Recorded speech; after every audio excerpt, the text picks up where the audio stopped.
Have you ever looked around at your life and thought, you know, I chose us, but somewhere along the way, I completely lost me? Oof.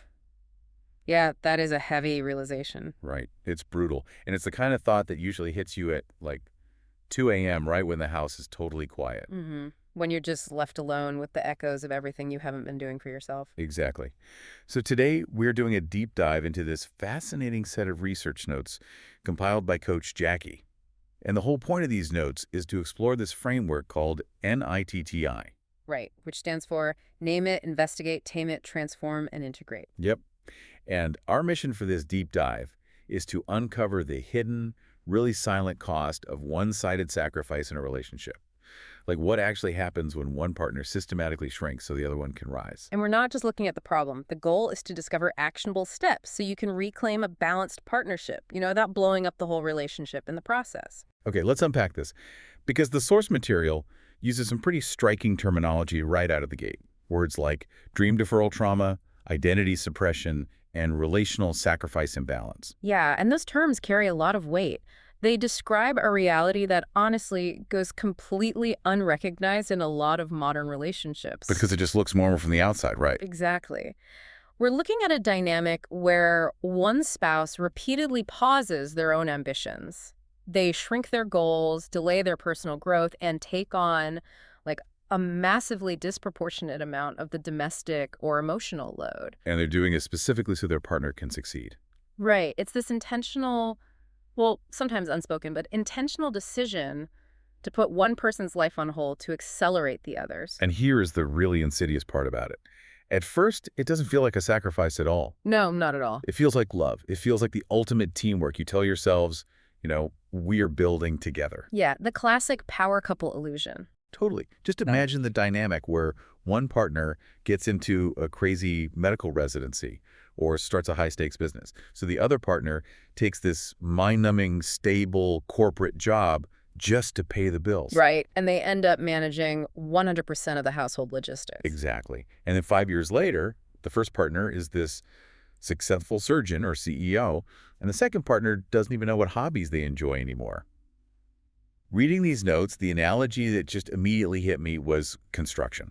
Oh, I like that. How so? It's like one partner becomes the scaffolding for the other partner's skyscraper. Oh. You're holding them up, providing the structure they need to build higher and higher. Oh, wow. Yeah. And you take so much pride in how tall that building is getting. You look at their success and think, look at what we built. That scaffolding analogy is actually perfect because it captures the inherent flaw in the whole dynamic. I mean, scaffolding is designed to be temporary. Right. It's supposed to come down. Exactly. It's engineered to be removed once the main structure can stand on its own. But in these imbalanced relationships, that scaffolding is never removed. This just stays up forever. Yeah, and after a certain point, it isn't even acknowledged anymore. Over time, being that perpetual support structure, it quietly breeds resentment. It creates this profound sense of emotional invisibility. Because nobody is looking at the beans doing the heavy lifting. Right. You're holding up the sky for someone else, and it quite literally erodes your identity because your entire daily function becomes defined by what you are supporting rather than, what you're actually independently pursuing. It just chips away at you day by day. So for you listening right now, I really want you to pause and reflect on your own partnerships, or even the partnership you grew up watching between your parents. That's a big one. Take a hard look at the dynamic.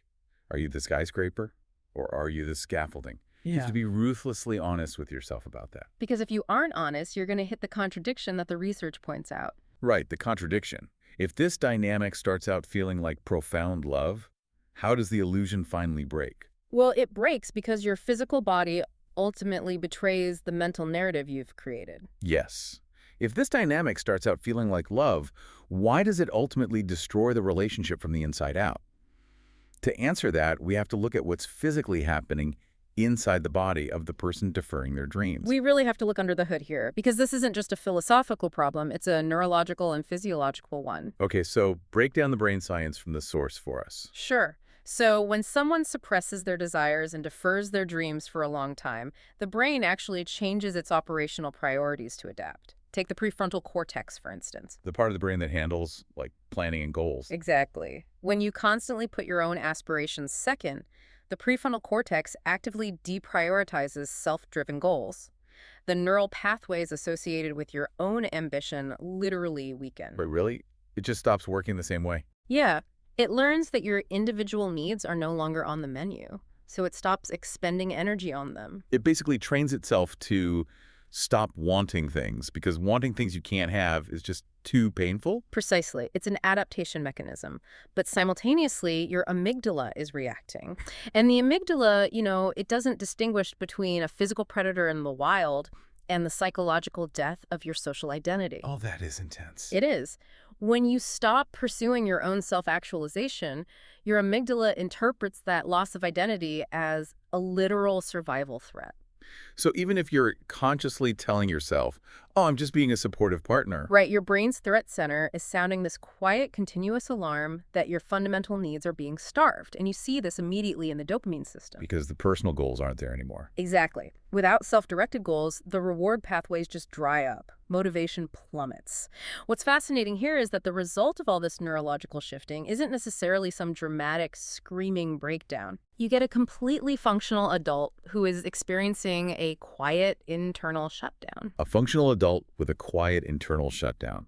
That is just a chilling image. And you really see the psychological toll of this brain chemistry shift playing out in the notes. In very specific, painful ways. Yeah, Coach Jackie highlights this profound loss of identity. The person starts looking in the mirror and asking, who am I outside of this marriage? The comparison loops start, too. Oh, totally. They start thinking, I could have been a director by now if I hadn't paused my career. And there's this silent, simmering resentment. They watch their partner thrive and think, would they do this for me? Yeah. If the roles were reversed, would they have stopped their entire life for mine? But the crazy thing is, all of this emotional fatigue is usually just masked with two words. I'm fine. I'm fine becomes the shield. It's the armor they wear to keep the peace because, frankly, disrupting the dynamic feels even more exhausting than enduring it. Okay, let me push back on this for a second, though. I'm trying to put myself in the shoes of someone listening on their commute. They might be thinking, well, life is just exhausting for everyone. Sure. Couldn't someone easily mistake this for the normal stress of getting older? I mean, having a busy career, raising kids, keeping up with a mortgage, everyone in their 30s, 40s, and 50s is tired. Right. They're exhausted. Well, how do we know it's this specific trauma of identity suppression and not just the standard fatigue of modern adulthood? That is the exact trap most couples fall into. They write it off as just getting older, or they say, well, this is just what marriage is. But the distinction lies in the physical symptoms detailed in the source. Okay, what kind of symptoms? Well, normal tiredness is solved by rest. You take a vacation, you sleep in for a weekend, and you feel rejuvenated. Right, you bounce back. Exactly. But dream deferral trauma creates symptoms that sleep simply cannot fix. We are talking about persistent brain fog, unexplainable sleep disruption like waking up at 3 a.m. with a racing heart, and specifically severe hormonal imbalances. Remember the amygdala's constant threat signaling? Yeah. That keeps the body bathed in cortisol. And when cortisol is chronically elevated because your brain senses the threat of your vanishing identity, it wreaks havoc on your physical systems. So it's not just in your head. Not at all. No. It manifests as unexplained irritability, sudden weight changes, or sometimes total emotional numbness. As the research notes emphatically state, the body keeps score. Always. Your body keeps score. Yeah. If your brain is trying to lie and say, I'm fine, your cortisol levels are going to tell the truth. Always. So if the body is keeping score, how do we read the scoreboard before the game's completely lost? Right. We really need to understand the difference between healthy compromise and toxic self-abandonment. Right. Because sacrifice itself isn't inherently toxic. Long-term partnerships absolutely require it. Of course. The key is identifying exactly where you are on the spectrum of deferment and whether you are moving toward balance or toward erasure. Let's walk through these three stages from the source material. The first is the safe or healthy zone. In this stage, the deferment is strictly temporary, and it's explicitly agreed upon by both people. There is active acknowledgement and deep appreciation from the partner who is rising. That appreciation is huge. It is. And most importantly, there is a clear your turn is coming plan with an actual timeline attached to it. So even if the deferred partner's growth is slower during this season, it hasn't stopped altogether. Right. Healthy deferment is a shared strategy. It's two people making a tactical, mutual decision for a specific season of life. But then, Then the danger begins when that timeline fades. and you drift into the second stage, which is the warning zone. The warning zone. This is the pretending stage. And it's incredibly dangerous because, on the surface, to the outside world, everything looks entirely fine. Right. This is where I'm okay becomes the default language in the house. The deferred spouse just stops talking about their dreams completely. They don't bring up the business they wanted to start or the degree they wanted to finish. They just go quiet about themselves. Exactly. Instead, they start overfunctioning in logistics. They become this ultimate, hyper-efficient manager of the family, the schedule, the social calendar. But they actively avoid any conversations about their own internal world. Yeah, they fill the massive void of their own identity by micromanaging everyone else's reality. The notes call this emotional self-abandonment happening in real time. Oh.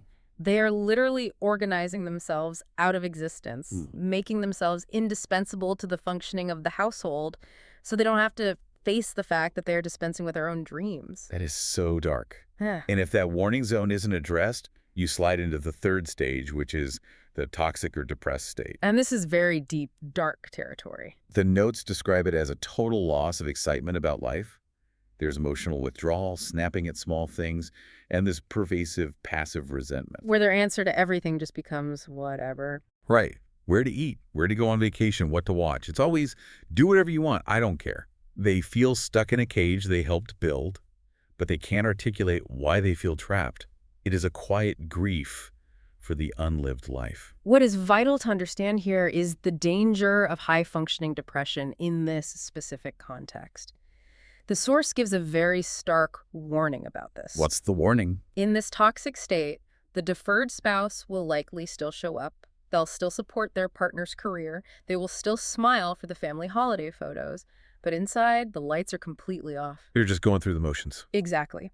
The individual who used to live there, who had fiery opinions and wild ambitions, has basically moved out. So how do you spot this?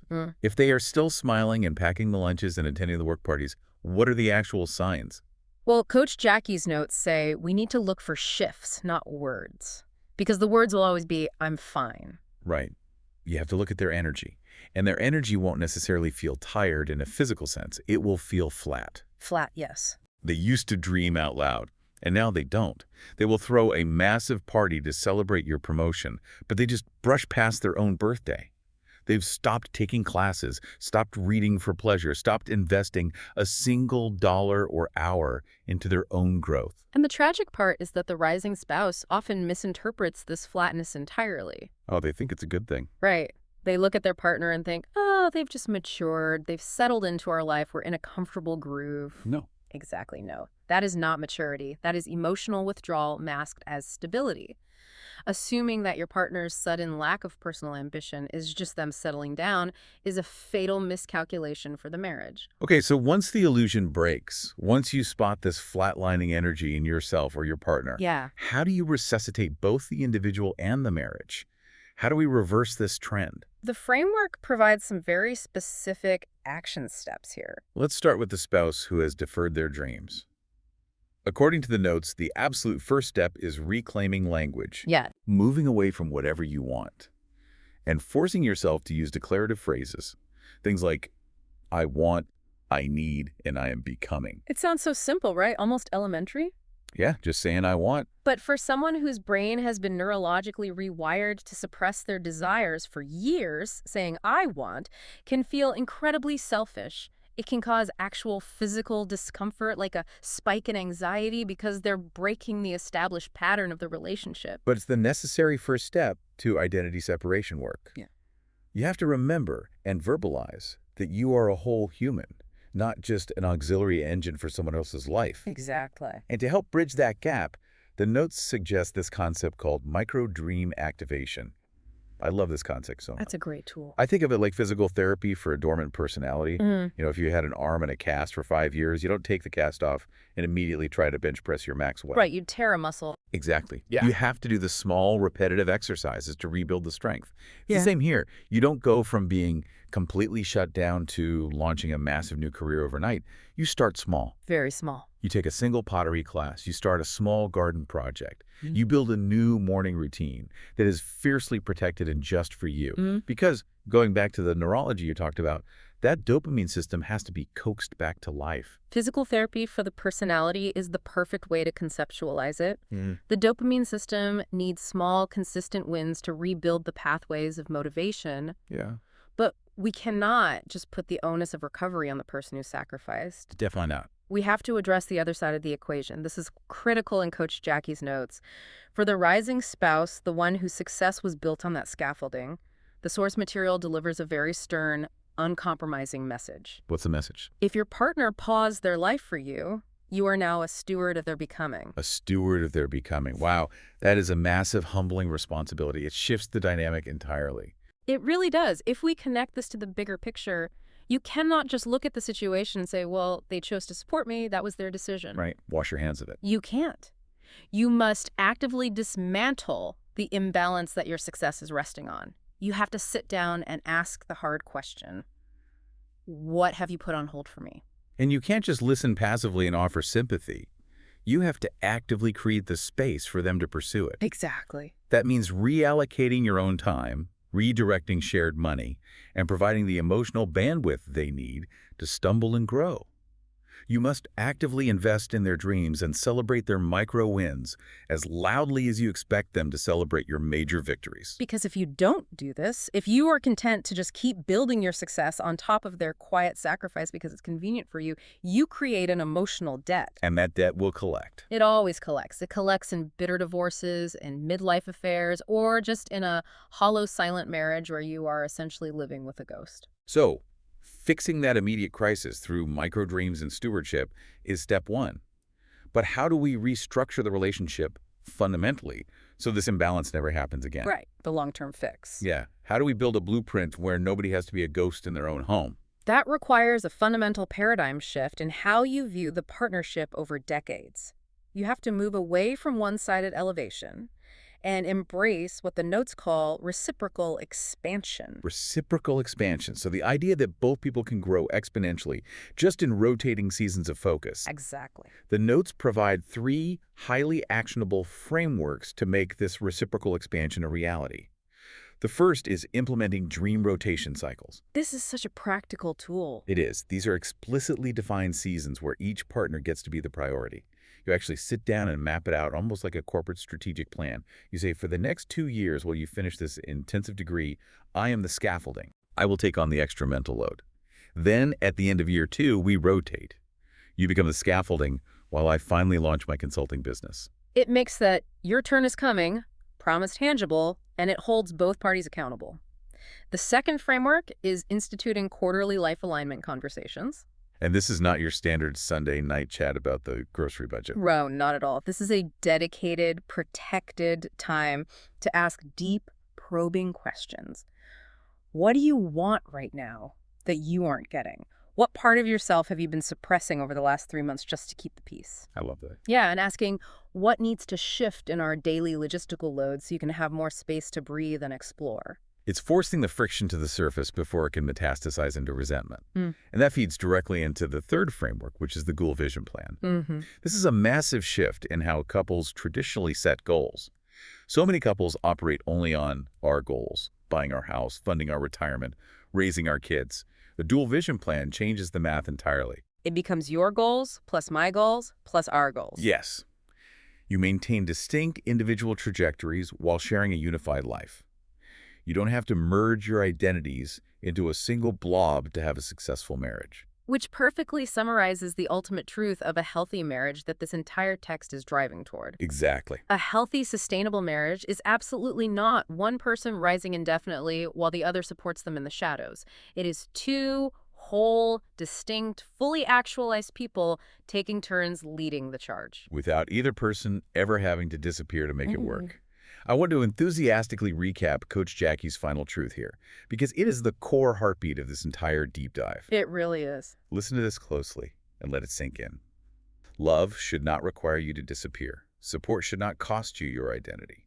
and sacrifice should never, ever be permanent. Because when one spouse disappears, the marriage doesn't win. It just becomes quietly, tragically unbalanced. At the end of these notes, there is a concept called a closing anchor, or a RAS hit, a reticular activating system hit. Right. It simply means that if you felt a sudden jolt of emotion today, or a tightening in your chest, or a flash of recognition while listening to us, that is not a coincidence.